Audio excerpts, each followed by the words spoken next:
బిడ్డలారా, ఈ రోజు నువ్వు దేని చేత తరమబడుతున్నావో, దేని చేత కొట్టబడుతున్నావో, దేని చేత వేదనను అనుభవిస్తున్నావో, భయం గుప్పెట్లో బతుకుతున్నావో, నేను చెప్తున్నా, నా దేవుడు అంటున్నాడు, భయపడవద్దు, సాగిపో. నిన్ను తరుముతున్నవి అడ్రస్ లేకుండా నేను చేస్తా.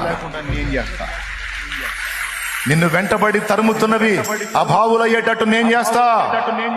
వారు శూన్యమయ్యేటట్టు నేను చేస్తా. నీ పక్షాన నేను నిలిచి ఉన్నా, నేను నీ తోడుగా ఉన్నా. నువ్వు భయపడవద్దా. నా తండ్రి ఈరోజు నీతో మాట్లాడుతున్నాడు. ధైర్యం తెచ్చుకో, మళ్ళా ప్రయాణం మొదలు పెట్టావు. ఈసారి గెలుపు నీదే, ఈసారి విజయం నీదే.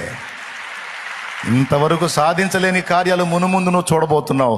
నా దేవుడై జరిగించబోతా ఉన్నాడు. ఆమేన్, ఆమేన్, ఆమేన్.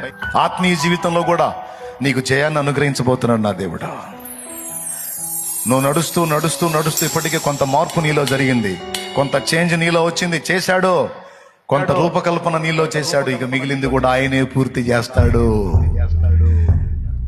పరిపూర్ణ పరిశుద్ధునిగా, పరిశుద్ధురాలిగా నిన్ను చేసి ఆయన ఎదుట నిలబెట్టుకున్నట్టుకు ఆయన శక్తిగల దేవుడు, శక్తిగల దేవుడు. నీ చెయ్యి పట్టుకున్నది ఆయన. పోయిన వారం చెప్పాడు, నేను నీ చెయ్యి పట్టుకున్నా, నీతో నేను వాగ్దానం చేసింది నెరవేర్చే వరకు నీ చెయ్యి విడవనని చెప్పాడు. విడవని ఎడబాయిని దేవుడు.